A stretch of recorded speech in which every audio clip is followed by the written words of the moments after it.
Welcome, York Theater members, friends, and fans. My name is Jimmy Ludwig, and I am the Director of Education at the York Theater. And this is the replay of the musical theater training program Summer Intensive Showcase. We started out with it, maybe we thought, well, we'll do one episode, maybe two. It ended up being so cool and so popular. It's 4 separate episodes. The me from this summer is going to introduce every single one of them and tell you all about them. So get ready. Enjoy York Theater Summer Intensive of 2020. Cheers. How is what we're going through? What's going to happen? What's next? It's time to bring in the writers. The problems that we have, how are we going to solve them? And what are the steps to do that? And I thought, there's a song there. There's a song there.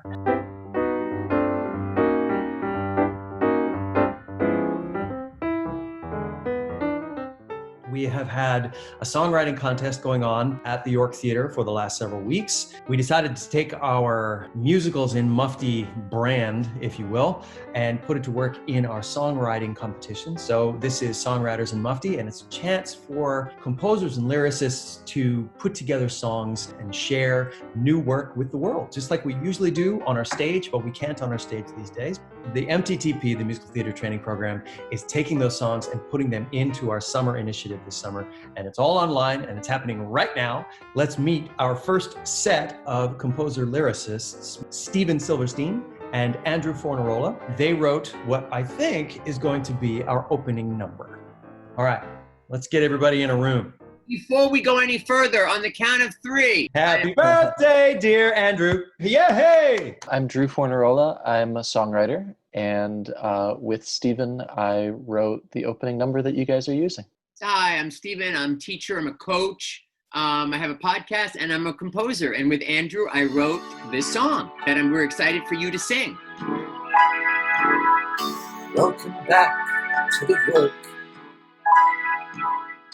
It's so nice to return from the sidelines, but the current administration has drafted a few new guidelines. I heard about this contest and I wanted to work with Drew, so I spoke to Drew about it, and then I had a melody in mind, and then I sent it to Drew, and then he added an entire new verse to it. So I set that verse, and then he added a tag. So I said, so we worked back and forth. We team did it. Side effects of theater are intense and often include. Was it mostly FaceTime, or was it? Yeah, FaceTime, I think, right? Yep. Yeah, keep in mind, everyone out there in the world, that all of this has been happening during the shutdown. They may start to think for themselves, learning teamwork, self-esteem, and more. I mean, I've been looking for things like everyone to keep myself creative through the quarantine. And Stephen approached me with this opportunity, and I was just very happy to get a chance to do something. You've had people perform your stuff and do things, and what is that like for you? Is it sort of like, that's me up there? You know, what does that feel like? I've been blessed, and many times have had songs of mine sung, and I've been in the back, not having to play it. A long time ago, I wrote a song with an actress named Ruth Williamson and a lady named Barbara Walsh, who actress, done a lot of Broadway stuff. She sang it in a benefit, and I snuck in on a Saturday and during the rehearsal in the back, and I listened to it. I was like, it was so excited. And then I wrote a song with Stephen Cole, and we called it "I'm a Mommy Too," and it was a comedy song, people laughing and all this stuff, and there was an audience full of all different ages and all this stuff. And I literally said, "Did you like that number? You seem to be laughing a lot." I said, "Oh my God, that was so fantastic! I can relate to that song." And da-da-da. So for me, the thrill of my work being done, either me playing it or me as an audience member, is thrilling.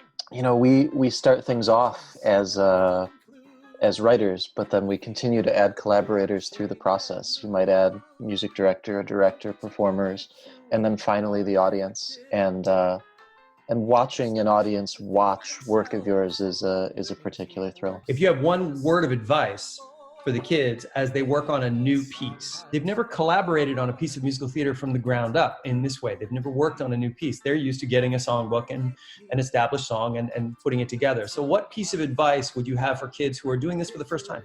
It's a sort of unique opportunity to be able to be the first person to sing a song, because there is no roadmap as you described. I would just say that they should feel free to ask questions and really explore what's on the page, because they're the first people that are going to set the way that this is done from now on, probably. To absorb what is there and not be afraid to speak up and to be able to voice their thoughts and concerns, because that's and their interpretation, because it is an interpretive art, and when you're doing it's a collaborative art, as Drew said. So when the actor comes in, they add so much more, and sometimes stuff that the writers don't even know about. So it's always I love that process. And I just want to say thank you again to you guys for submitting your work to the York, and second, for allowing us to take it this next step into the education program. I think it's going to be great for everybody. Well, great. Thank you so much, Jimmy. It's my pleasure, and thank you guys once again for being on board, and I can't wait to see what's next. He was Oren Scrivello, and I was Audrey at the Ben Franklin Middle School musical. Hello. Oh, hello there. Hello. Am I in? Oh, wait. I can hear you, but I cannot see you. Oh, we are. There I am. There I am. You're sideways. I'm still sideways. You're still sideways. Oh, how do I? Oh, now you're. Oh, this is okay. Now you're sure. That's fine. You're in portrait mode, and I'm in the TARDIS. You are. Yeah. Yes. I'm in that, Awesome. but it's the most recent TARDIS. Hi, Jimmy. Nice to meet you officially. Nice to meet you as well. Thank you for doing this. Oh my God, I'm super excited. My name is Rebecca Lee Lerman. I was inspired by my fellow Asian American actors and singers and dancers who turned into playwrights and directors and producers, and I really wanted to follow in their footsteps. And I picked up a guitar, started taking guitar lessons back in 2016. Wow. And and I really started writing when I got on a cruise ship, and I did a cruise gig. As a performer?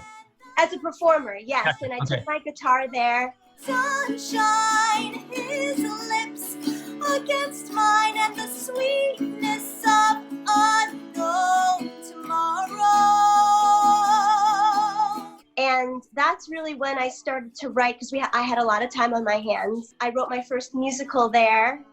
And now that we're in a pandemic, all these songwriting challenges started to come up, and just wanted to keep my songwriting skills polished, and I came upon the York Theater's songwriting contest, and yeah, I'm really appreciative of just giving me the opportunity to make some art in this time. Having that experience to work with a composer and lyricist in the room is a real treat, and oh yes, and students don't get that opportunity very often at all, in my experience. I love it.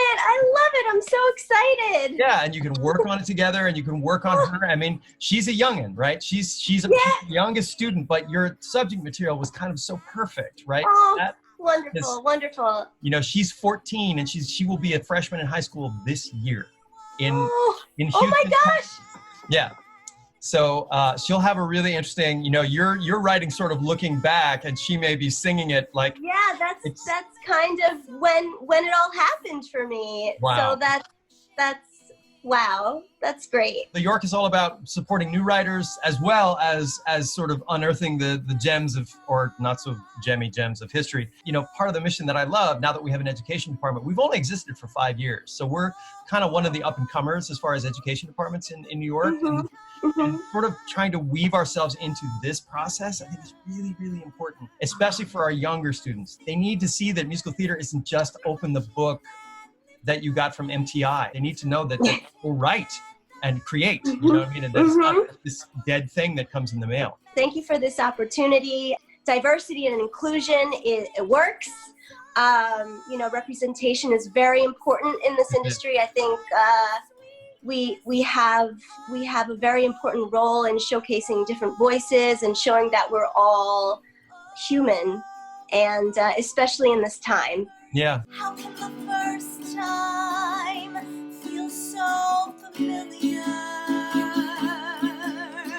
Oh, whoa, whoa. How can the first time feel so familiar? He was Orange Scrivello, and I was Audrey. Let it be up to us. Thank you for being on the right side of history. Hi there, everyone. It's Jimmy Ludwig coming to you from Joe Allen's. I'm actually standing behind the bar right now. This is so weird. I shouldn't be at Joe Allen's. I should actually be at the York. So for a coming recording, I'm actually going to find a picture of the York stage and try to be on the York stage somehow. But anyway, this is Joe Allen's from behind the bar.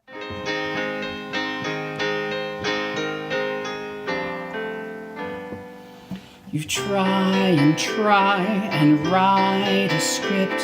You laugh and sigh. Why? A script. Hey, Steven. Jimmy, what's up? I'm good. How are you? I'm good. Thank you so much for being a part of this. Thanks for having me. Sure. I'm really excited. Pull your hair and write a song. You yell and swear. Why? A song. Give us your story. I grew up in Alabama, got interested in theater in high school. I've always been sort of interested in music. And sort of at the last minute for college pre-registration, I decided to really pursue theater. So I went to the University of Montevallo, Okay. which is in Alabama. It's a very small public school. And they, every year for their homecoming competition, because they don't have a football team, which is very strange for an Alabama school. For their homecoming tradition, they put up 2 competing student-written, student-led, student-produced one-act musicals. Wow.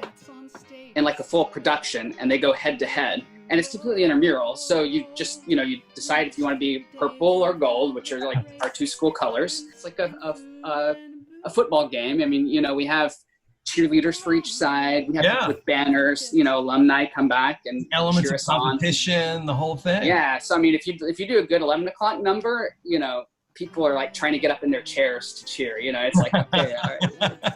The next few days are filled with praise and friends and food and booze. You're on a roll, you've got a hit.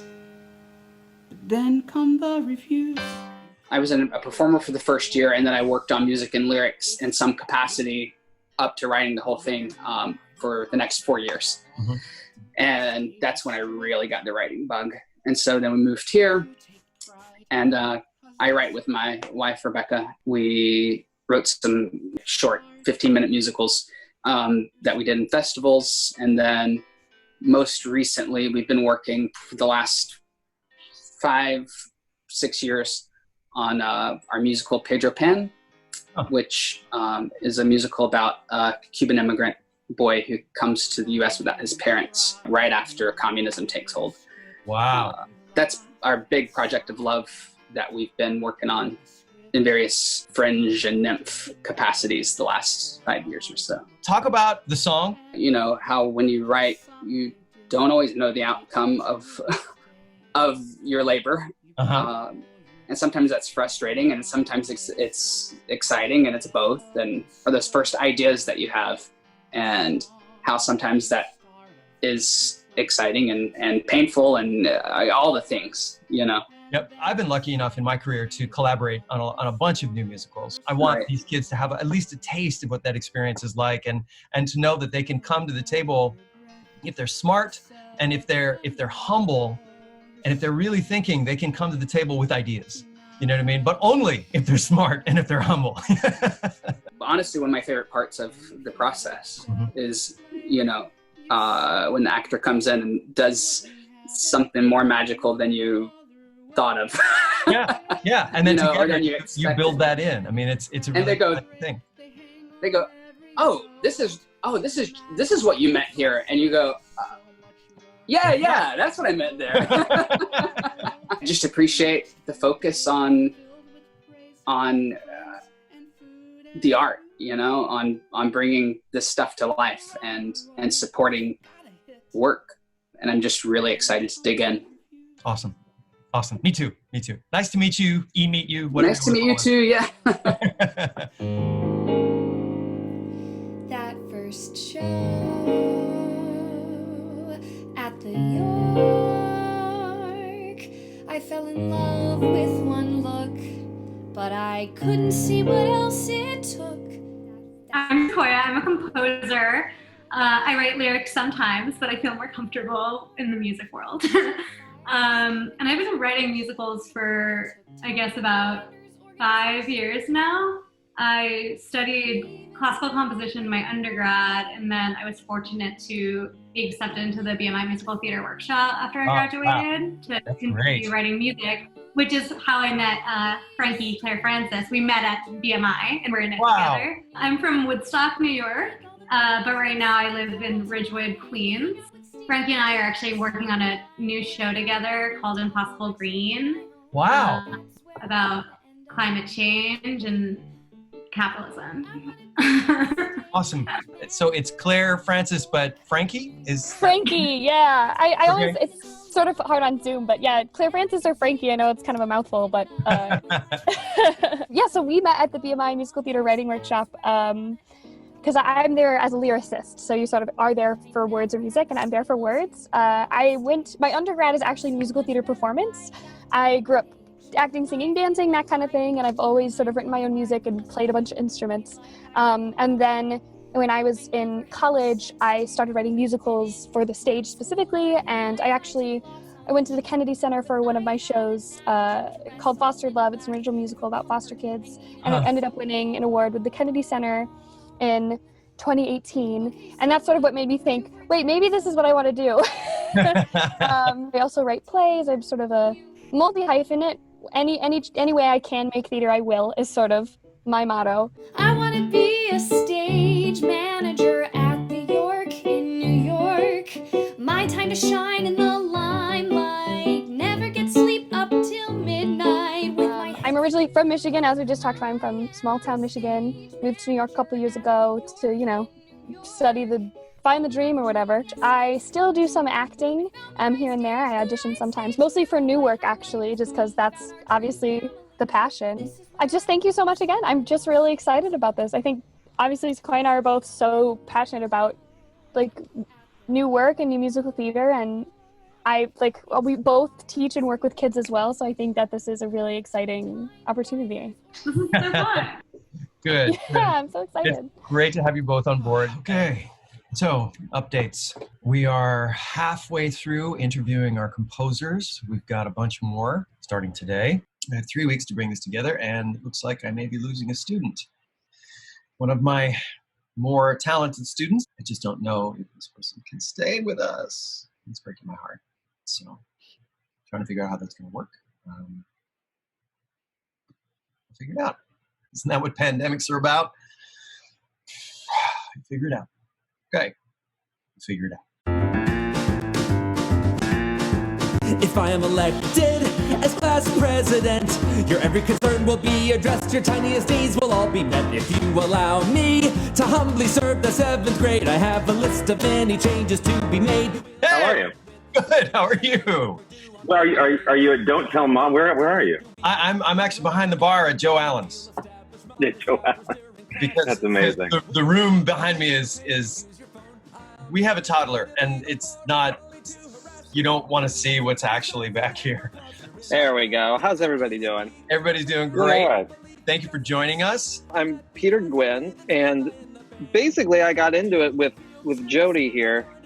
His window's down there. Jody was the musical director for an improv group that I started called Baby Wants Candy.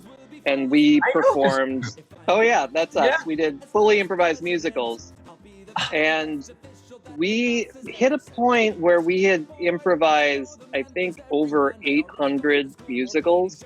Wow. And one day after the show, I was talking to Jody and I just said, I bet if we improvised 800 musicals, we could write one. And it's been really fun, so we've kept doing it.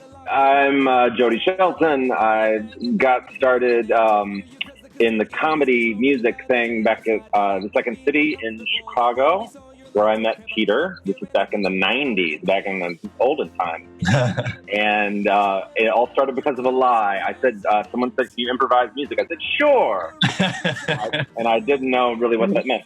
Yes, so I got hired there. And, and then Peter and I both toured with Second City, but we were in different touring companies. But then my friend Allie Davis asked me, she was like, we're trying to improvise a musical over at Improv Olympic. Would you be interested in coming over and trying to do that? And I don't remember anything I've ever improvised except for the first song I ever improvised with Peter Gwynn and the rest of the cast of Baby Wants Candy. It was, the suggestion was Steve's Job.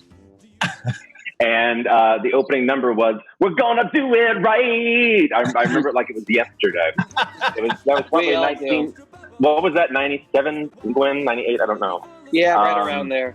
It was very meaningful for all of us because our previous accompanist was a very accomplished musician who loved things like experimenting with time signatures and had a lot of classical training. And so he's very talented, not the easiest guy to improvise with. Sure. And then he was sick and Jody came in and like gave us like 1, 2, 3, 4. It was like, and we were like, oh my God, we're all good and he's good and this is this guy. And we've got a new musical called Oh, Those Midsummer Nights. It is basically a 60s style beach musical with the plot of A Midsummer Night's Dream. Really fun, and we were gearing up for our first reading, and then the world shut down.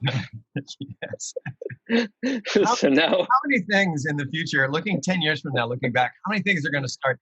Everything was going great, and then the world stopped. And you have a fantastic virtual background as well. Tell me about yours. It's the living room from the Golden Girls.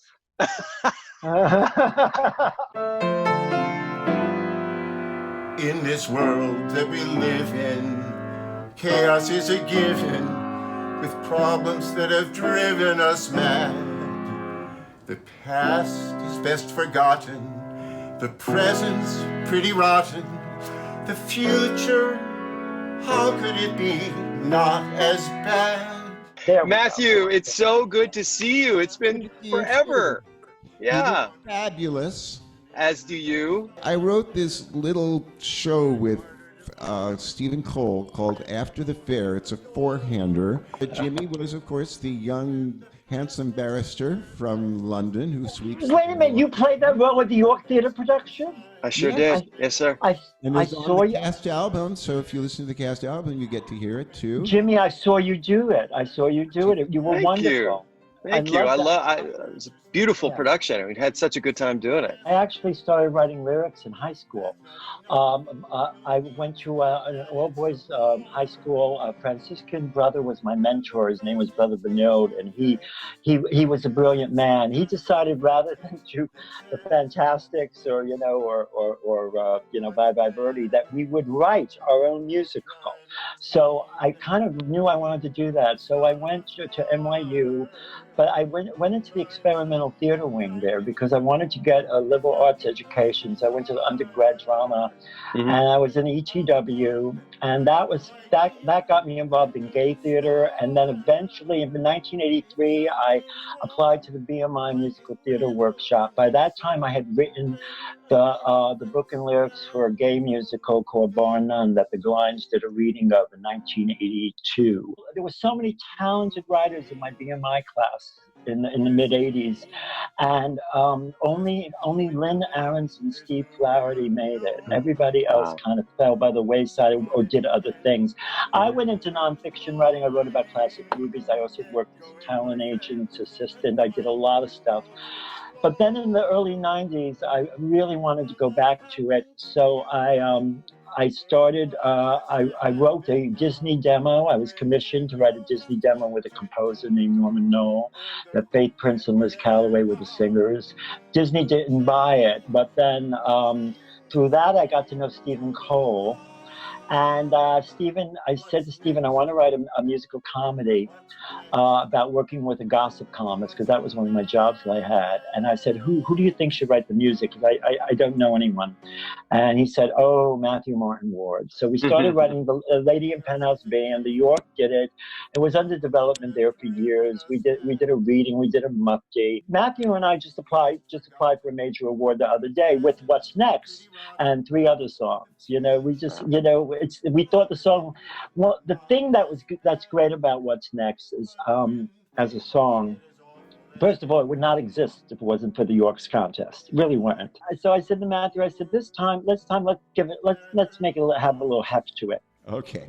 My name is Matthew Martin Ward, and as Jimmy mentioned earlier, I have written a show with Steve Cole called After the Fair. Steve Cole is indeed a connector and instigator. Yes, and, he is. So is Michael Levine, who I believe somehow facilitated our introduction. And I'm from Chicago, and I wrote a couple of things that were basically had readings in Chicago, very informal ones. I did lyrics for those. And this is where I learned that lyrics are really, really difficult, and good lyricists are hard to find. I'm sort of a lyricist the way Richard Rodgers is a lyricist. It's like close, but, you know, not necessarily it. Grew up listening to the Golden Age scores, the whole Rodgers and Hammerstein, Carousel, South Pacific, Oklahoma. I wrote wrote After the Fair. That was the first show that I wrote that actually had productions happen. That show has been done in many, many productions. Matthew and I are going. We're writing more, and if you just search for Matthew and me, you'll come up not only with What's Next, but you'll come up with 2 or 3 other songs that we've written. We will get all of you together next week for a sing through, and be on the lookout for that email from me. This will be the closing number if all works out, and then each kid will have individual solo. Okay, we are so thrilled and honored to have been chosen for this. Thanks. It was a no-brainer. I mean, it's absolutely perfect. Everybody wants that question answered right now. I mean, what the hell is next? I mean, what's coming? Every day I look at the news and think, what world am I in? You know, we carry on, and the York obviously is carrying on, and Matthew and I are carrying on, and you're carrying on, and that's, you know, what else are we supposed to do, you know? Yeah. And well, thank you, Jimmy. So much, and thank you for this song challenge, as I'm calling it, because it's really been good for Peter and me. We've been going like, okay, we can do good fast. This is good. I remember 1965 in a country church singing freedom songs. Good people struggling to survive, asking why must this take so long? Late this evening I can hear through my window high above young marchers singing back the fear against the chill of a dream gone wrong. There you are. There I am. Wonderful. Well, listen, I am honored and grateful to be included in this. This is great. Thank you. My name is Cy Khan. It's spelled S-I-K-A-H-N. I am a civil rights union and community organizer and musician. And this is what I've been doing for 52 years now. I got my start during the Southern Civil Rights Movement of the 1960s, which was one of many struggles in this country by African Americans for some measure of justice, of recognition, of opportunity. In some ways, it's a struggle to make real the promises that this country makes to people who come here, who are here, who would like to be here. I worked with an organization called the Student Nonviolent Coordinating Committee. It's known as SNCC from the initials, SNCC. It's pronounced SNCC. It was the wing of the Southern Civil Rights Movement that was primarily made up of young people, teenagers, people in their early 20s. And we had a particular philosophy, which was that the way to accomplish change is not by leading other people, not by doing things for other people, but by helping people speak for themselves, do things for themselves, and be their own leaders. So in SNCC, we didn't stay in offices in Atlanta or Washington or New York. We lived and worked among the people. I was in Forest City, Arkansas, which has, if there's something in a name, this is not a good name to have. It's spelled Forrest. Oh. It is named for the Confederate cavalry leader, General Nathan Bedford Forrest, who, after the war, was one of the founders of the Ku Klux Klan. He was the first. He was the first Grand Wizard of the Ku Klux Klan, a totally evil man, a major slaveholder. He may have also been a coward. There's some evidence, at least, that at the Battle of Vicksburg, he abandoned his men and rode away. What a great guy. Yeah, what a great guy. I lived actually in a funeral home owned and run by Mrs. Florence Clay in the heart of the Black community. Every once in a while, I'd be called on to help with an embalmment or to carry a very heavy body. This is not my idea of ideal lodging, but I think it's a good example of what SNCC believed, that you are there with the people, and whatever it means to be there, that's what it takes. It's absolutely my experience in Forest City, Arkansas, in the summer of 1965. Before we go forward, I wasn't going to do this, but I think it's really, this is the moment for it, which is, first of all, I'm just overwhelmed that you're with us. I just think in this time, at this day, I just think it's wonderful. This is where my heart is. This is where I've spent my life. I am so proud of the York Theater Company, my friends for 20 years, that you're doing this. It's a wonderful thing to do. Thank you. Thank you. Here's the thing.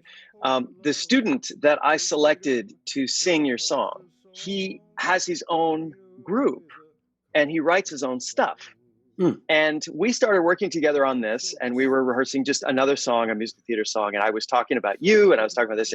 And he came to me about 2 weeks ago, and he said, hey, I've been marching a lot for the Black Lives Matter protests. Okay. And this is great. I wrote a song, and we just recorded it and made a video. Would you like to see it? Could I show it to you right now? I would. Oh, absolutely. I would love to see it. A second. Okay. Yeah. Can you hear it now? Good. Okay. Got it. Just a little while longer. Fight on. Just a little while longer. Fight on. Woo. Just a little while longer. And everything's gonna be alright. Everything's gonna be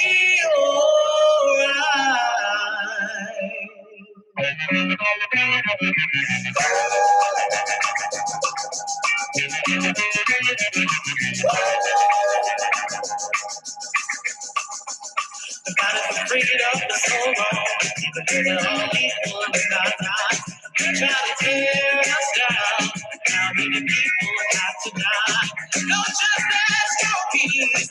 Keep fighting till we're free.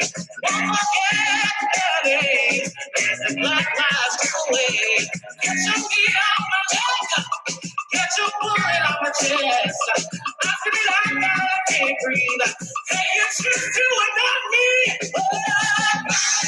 Oh, and we won't ever stop.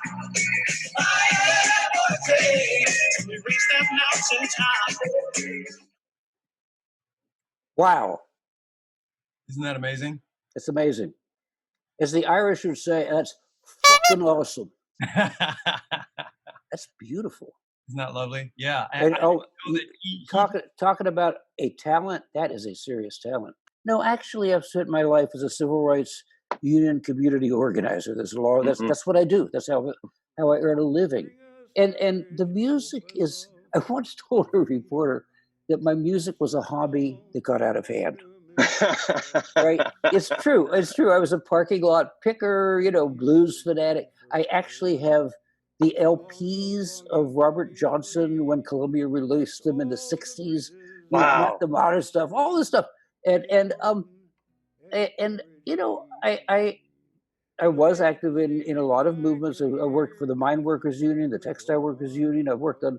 This is what I do. This is my skill, and I am a professional musician. They bring us courage, hope, and love. For freedom is a constant song. Freedom is a constant song. I am so grateful that tonight I saw these marchers come again. No work to do except what's right. No words to say except amen. Well, I'm staying home more. I mean, the pandemic has helped. It's encouraged me. So what, Jimmy? What I decided to do, because I've written an embarrassing number of songs. Really, I mean, it's not embarrassing.